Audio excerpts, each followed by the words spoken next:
In terms of success, I gave you 3 metrics, and I did that for a reason.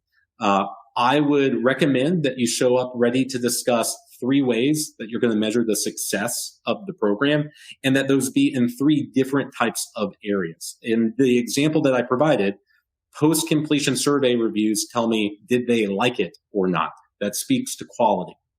6-month knowledge retention is one way to assess, was it impactful?